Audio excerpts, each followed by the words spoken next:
네, 오늘 우리가 함께 읽은 이 본문부터는 히스기야의 종교개혁 이후에 있었던 정치적인 사건들과 그와 관련된 기록들이 나옵니다. 같은 시대를 기록하고 있는 열왕기와 역대기는 중요하게 생각하는 부분이 좀 다릅니다. 그래서 같은 사건을 어느 책에서는 길게 기록하고 또 어느 책에서는 좀 작게 기록하고 하는 부분이 있습니다. 역대기서의 석장, 그러니까 29, 30, 31장에 걸쳐서 기록된 이 히스기야의 종교개혁 사건은 열왕기서에는 단 한 절, 열왕기하 18장 4절 딱 한 절로 줄여서 기록이 되어 있습니다. 반면에 정치적인 사건들에 관한 기록은 열왕기서에는 길게 기록이 되어 있는 반면에 역대기에서는 그 분량이 한 3분의 1 정도로 줄어들어 있습니다. 오늘 본문은 아수르 왕 사네립의 침공에 대해서 기록합니다. 열왕기의 기록에 따르면 히스기야는 이 아수르 왕 산헤립이 침공을 했을 때 많은 성읍을 빼앗기기도 했고 또 조공을 바치기도 했습니다. 하지만 역대기 기자는 그런 사건들은 다 생략을 합니다. 그런 일들보다 히스기야가 했던 긍정적인 행위들을 더 이렇게 부각시켜서 기록을 하고 있습니다. 오늘 본문 1절은 이렇게 시작합니다. 이 모든 충성된 일을 한 후에 라고 시작합니다. 여기서 말하는 충성된 일이라는 것은 앞에서 길게 기록한 히스기야의 종교개혁을 말하는 것입니다. 그 일이 하나님 보시기에 충성된 일이었다는 겁니다. 그런데 그렇게 충성된 일, 선한 일, 하나님 보시기에 기쁜 일을 하면 그 뒤에는 복된 결과가 따라와야 할 것 같은데 그 뒤에 과연 어떤 일이 있었을까요? 우리 1절의 말씀을, 본문 1절 말씀을 다시 한번 같이 읽어보겠습니다. 시작. 이 모든 충성된 일을 한 후에 아수르 왕 사네립이 유다에 들어와서 견고한 성읍들을 향하여 진을 치고 쳐서 점령하고자 한지라. 아멘. 그렇게 충성된 일을 한 후에 복된 결과가 생긴 것이 아니라 나라가 위태하게 되었습니다. 성전을 새롭게 하고 240년 만에 유월절을 지켰는데 그 이후에 하나님이 그 나라를 부강하게 하시는 것이 아니고 그 나라를 힘들게 만드셨습니다. 우리의 삶을 돌아보면 우리가 하나님을 잘 섬기는 중에도 어려움을 생길 때가 있습니다. 그런 어려움이 생길 때 우리는 어떻게 해야 할까요? 죄 많이 짓고 방탕하게 살다가 어려움이 생기면 이제 나 회개해야겠다, 나 하나님께 돌아가야 되겠다 라고 생각하겠지만 거룩하게 살고 하나님 앞에 충성하고 신실하게 신앙생활했다고 스스로 생각하는데 갑자기 고난이 생기면 어떻게 해야 합니까? 낙심하고 쓰러져서 내가 그동안 신앙생활했던 거 다 헛되구나, 하나님 나에게 복을 주시지 않는구나 라고 낭망해야 할까요? 아닙니다, 여러분. 그렇지 않습니다. 그렇게 생각하지 못한 어려움이 생겼을 때 그때에 우리는 더욱 하나님을 의지해야 합니다. 그렇게 더욱 하나님을 의지하고 더욱 하나님을 신뢰함으로 말미암아 내가 그동안 주님을 섬겼던 나의 믿음이 틀리지 않았다는 것을 스스로 증명해야 합니다. 제가 예전 교회에 있을 때 저희 가정에 조금 어려운 일이 있었습니다. 그랬더니 어떤 성도님이 저에게 이렇게 말씀하시더라고요. 물론 위로하려고 하신 말씀이었습니다. 근데 그렇게 말씀하셨습니다. 목사님이 늘 설교하셨잖아요. 하나님 좋은 것 주시는 분이라고. 좋은 것 주실 거예요. 그러더라고요. 저한테 어려운 일이 있었거든요. 근데 제가 그 얘기를 들으니까 참 기분이 묘했습니다. 그렇지. 하나님이 나에게 복 주시는 분이라고 늘 내가 설교하지. 하나님 나에게 복 주실 거야. 여러분, 그렇습니다. 우리는 어려운 일이 생길 때 더욱 주님을 신뢰함으로 그동안의 나의 믿음이 틀리지 않았다는 것을 증명해야 합니다. 그 아수르의 침입에 대비해서 히스기야는 자기가 할 수 있는 최선의 준비를 다 합니다. 먼저는 예루살렘 성 밖에 있는 물 군원을 차단해서 아수르 군대가 물을 얻지 못하게 합니다. 오늘 본문 3절과 4절에 기록되어 있습니다. 두 번째로 방비를 하기 위해서 건축을 합니다. 성벽을 다시 세우고요, 망대를 세웁니다. 세 번째로 무기와 방패를 많이 만들어서 그리고 군대 지휘관들을 세워서 전쟁을 대비합니다. 그렇게 실제적으로 적의 침입을 대비하는데요. 그런데 여러분, 히스기야가 이렇게 대비하는 것은 사람의 지혜와 사람의 힘을 의지해서 전쟁을 치르려고 하는 게 아닙니다. 이렇게 준비하는 히스기야의 마음의 중심이 오늘 본문 7절과 8절에 나옵니다.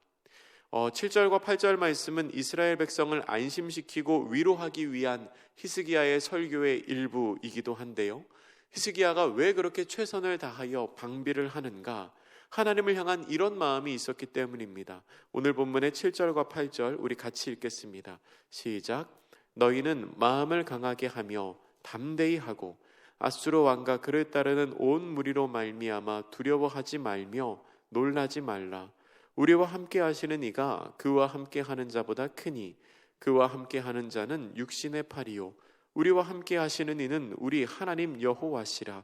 반드시 우리를 도우시고 우리를 대신하여 싸우시리라 하매 백성이 유다 왕 히스기야의 말로 말미암아 안심하니라. 아멘. 우리는 어려움이 다가올 때 우리의 최선을 다하고 또한 우리를 위해서 일하실 주님을 신뢰하며 기대해야 합니다. 여러분, 우리가 최선을 다하는 것은 하나님을 믿지 못해서가 아닙니다. 다르게 말하면 하나님이 혹시나 나를 도와주시지 않을까봐 내가 열심히 노력하는 게 아니라는 겁니다. 하나님 나 안 도와주셔도 내가 열심히 하면 이 어려움 이겨낼 수 있을 거야 라는 마음의 바탕에서 그렇게 최선을 다하는 것이 아니고 우리를 통하여 하나님께서 일하시기를 사모하며 내가 해야 하는 일을 감당하는 것입니다. 여러분, 오병이어 사건 다 기억하실 것입니다. 그 오병이어의 기적은 한 아이가 내어놓은 작은 도시락에서부터 시작되었습니다. 그렇게 하나님께서는 우리의 희생, 우리의 섬김, 우리가 하는 그 준비로 말미암아 더 놀라운 기적을 우리의 삶에 펼쳐 보이실 것입니다. 사내립이 유다를 침공하며 히스기야를 비방합니다. 참 특이하게 이 사내립은 무기를 앞세우기보다는 말을 먼저 앞세웁니다. 일종의 심리전을 하는 것입니다. 아수르는 히스기야를 향한 이스라엘 민족의 신뢰를 깨뜨리기 위해서, 그리고 하나님을 향한 이스라엘 민족의 믿음을 깨뜨리기 위해서 그들을 향해 말을 합니다. 이스라엘로 하여금 두렵게 만들고 그 안에서 내분이 일어나게 만들고 서로가 서로를 신뢰하지 못하게 만들고 결국 하나님을 믿지 못하게 만들려고 말로써 그 이스라엘 민족을 꿰어내려고 합니다. 그들의 심리전이 얼마나 집요했던지 오늘 본문 18절에 보면 이스라엘 민족이 잘 알아들을 수 있도록 유다 방언으로 말했다고 합니다. 그러니까 높은 사람부터 낮은 사람까지 말을 못 알아듣는 사람이 없도록 그 사람들이 쓰는 말로 가서 이야기를 하는 겁니다. 철저한 계산 아래 이스라엘을 흔들기 위해서 지금 준비하고 실행하고 있는 것입니다. 그들이 하는 말의 핵심이 오늘 본문의 15절 말씀인데요. 이 15절 말씀 어떻게 이스라엘을 꿰고 있는지 우리 한번 같이 읽어보겠습니다. 시작. 그런즉 이와 같이 너희는 히스기야에게 속지 말라. 꿰임을 받지 말라. 그를 믿지도 말라. 어떤 백성이나 어떤 나라의 신도 능히 자기의 백성을 나의 손과 나의 조상들의 손에서 건져내지 못하였나니 하물며 너희 하나님이 너희를 내 손에서 건져내겠느냐 하였더라 라고 말합니다. 이 말은 사실이 아니죠. 사내립이 아수르가 이스라엘을 꼬이기 위해서 하는 말입니다.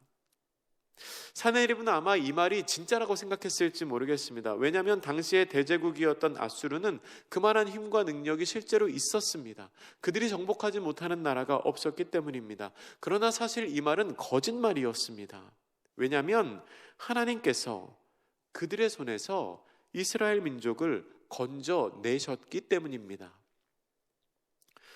여러분, 혹시 이 15절의 말씀을 읽을 때 어떤 마음이 생기셨습니까? 어떤 생각이 드셨습니까? 혹시 25절 말씀을 읽으며 두려운 마음이 드신 분 있으신가요? 아마 아무도 없으셨을 거라고 생각합니다. 우리는 25절 말씀을 보면서 두려워하지 않습니다. 그런데요, 아마 당시에 아수르로 하여금 이 말을 듣는 이스라엘 민족 중에는 이 말이 두려운 사람들도 있었을 겁니다. 당시의 사람들은 두려워했을 겁니다. 그러면 그때 이 이야기를 들었던 사람들은 두려워했는데 오늘 우리는 왜 이 이야기를 듣고 안 두려워할까요? 우리는 왜 두렵지 않을까요? 이유가 있습니다. 우리는 이 말이 거짓말이라는 것을 알기 때문입니다. 우리는 이 일의 결과가 어떻게 진행되는지를 이미 알고 있기 때문입니다. 이 말이 거짓말이라는 것을 아는 사람은 그 말을 듣고 두려워하지 않습니다. 근데 여러분, 혹시 그거 아십니까? 제가 비밀 한 가지 알려드릴게요. 어떤 비밀이냐면 요즘 여러분 두렵게 하는 거 있잖아요. 요즘 여러분 걱정하게 만드는 거 있지 않습니까? 그 일, 그 말, 그 염려, 그 걱정, 그거 사실은 거짓말입니다. 그거 거짓말이에요. 그러니까 너무 두려워하지 마세요. 아예 근거 없는 얘기가 아니고요. 어떤 조사에 따르면 사람들이 걱정하는 일의 약 70%는 실제로는 일어나지 않는 일이라고 합니다. 우리는 일어나지 않는 일을 상상하면서 두려워하는 경우가 너무 많습니다. 안 일어나는 일을 걱정하는 거지요. 그러니까 거짓말을 생각하며 걱정하는 겁니다. 근데 여러분, 악한 세력은 우리의 마음을 흔들려고 하는 그 사단은 그 염려가 거짓말이라는 것을 모르게 합니다. 그게 사실은 거짓말인데 거짓말이라는 사실을 잊어버리게 만들어서 그 두려움을 진짜라고 속입니다. 그래서 우리를 미혹합니다. 왜 미혹할까요?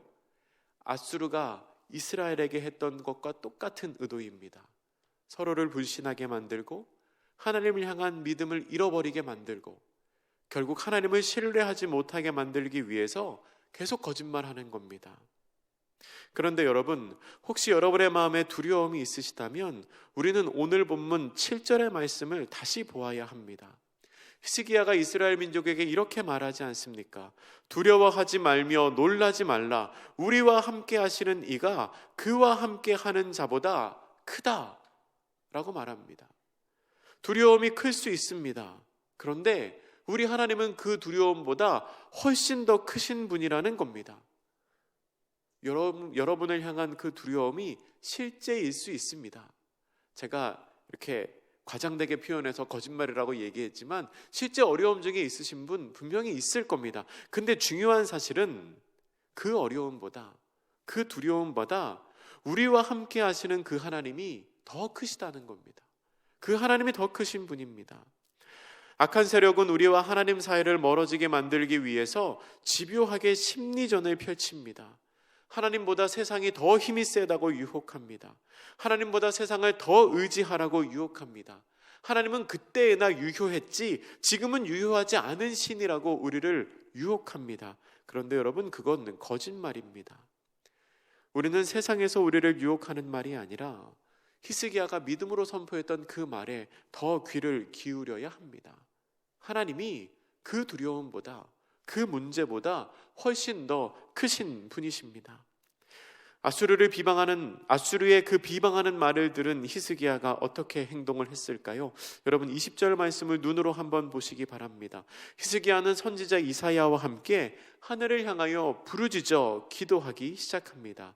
그렇게 하늘의 하나님께 기도하니까 어떤 일이 생겼나요? 21절 말씀입니다. 우리 21절 같이 읽습니다. 시작. 여호와께서 한 천사를 보내어 아수르 왕의 진영에서 모든 큰 용사와 대장과 지휘관들을 멸하신지라. 아수르 왕이 낯이 뜨거워 그의 고국으로 돌아갔더니 그의 시내 전에 들어갔을 때에 그의 몸에서 난 자들이 거기서 칼로 죽였더라. 아멘. 하나님께서 천사를 보내셔서 아수르 진영의 큰 용사와 대장과 지휘관들을 다 멸하십니다. 이 사건을 열왕기하 19장 35절은 이렇게 기록합니다. 아침에 보니 죽은 자가 18만 5천 명이었다. 아침에 일어나 보니 하나님이 치셔서 18만 5천 명의 군사가 다 죽었다는 겁니다. 하나님께서 한순간에 그들을 치신 것입니다. 여러분, 누구의 말이 진짜였습니까? 아수르의 말은 거짓말이었습니다. 히스기야의 말이 진짜였습니다.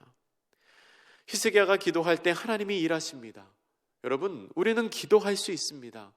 유명한 기도의 사람 E.M. 바운주라는 사람이 있습니다. 그분이 이런 얘기를 하셨습니다. 하나님은 산을 움직이실 수 있고 우리의 기도는 하나님을 움직일 수 있다. 참으로 멋진 말 아닙니까? 하나님께서는 산을 움직이실 수 있고요, 우리의 기도는 그 산을 움직이실 수 있는 하나님을 움직일 수 있다는 겁니다. 나는 산을 못 움직입니다. 그러나 우리의 기도가 하나님을 움직여서 결국 그 산을 움직이게 만든다는 겁니다. 여러분, 우리에게는 기도가 있습니다. 기도가 가장 큰 무기입니다. 큰 패배를 당한 사내립은 수치스럽게, 오늘 본문에는 낯이 뜨거워서라고 표현하죠. 굉장한 수치 가운데 고국으로 돌아갑니다. 그리고 그 자녀들에 의해 죽임을 당했다고 오늘 본문이 기록하고 있습니다. 사실 역사적인 사실로 보면 이 사내립의 죽음은 남유다에서 패배한 이후에 즉각적으로 이루어진 게 아니고요, 약 20년 후에 일어난 사건입니다. 그런데 성경은 그 사건, 이 사내립이 자녀들에 의해 반란으로 죽임을 당한 사건이 히스기야의 기도에 응답하신 하나님의 심판이라고 기록하고 있는 것입니다. 말씀을 정리합니다. 오늘 본문은 말씀대로 살려고 노력하는 사람에게도 어려움이 생길 수 있다는 것을 보여줍니다. 그렇게 우리에게 다가오는 어려움은 두려움과 거짓말로 포장해서 우리를 집요하게, 아주 집요하게 미혹하고 집요하게 유혹합니다. 여러분, 우리는 늘 하나님을 신뢰해야 하지만 특별히 어려움과 두려움이 우리에게 다가올 때 그 두려움이 사실은 사탄의 유혹과 사탄의 시험이며, 그 두려움이 사실은 허상이며 하나님은 그 두려움보다 더 크신 분이라는 것을 기억해야 합니다. 그리고 그 하나님께 기도해야 합니다. 너희는 두려워하지 말며 놀라지 말라. 우리와 함께 하시는 이가 그와 함께 하는 자보다 크다 라고 고백했던 이 히스기야의 믿음의 선포가 우리 삶의 고백이 되기를 축복합니다. 그렇게 고백하며 믿음 가운데 하나님을 신뢰하시는 복된 성도님들 되시기를 주님의 이름으로 축복합니다. 기도하겠습니다. 사랑의 하나님, 아수르 왕이 쳐들어와서 거짓된 말로 유혹하고 미혹하는 그 순간에도 더욱 하나님을 신뢰하고 하나님을 향한 믿음의 기도로 주의 응답을 경험한 히스기야와 유대 사람들의 그 믿음이 우리의 믿음 되기를 소원합니다. 어려움이 있고 두려움이 있을 때 낙심하고 쓰러지는 것이 아니라 더욱 주님을 신뢰하고 더욱 주님 앞에 기도함으로 하나님의 은혜를 경험하는 저희들이 되게 하여 주시옵소서. 감사드리며 예수님의 이름으로 기도드립니다. 아멘.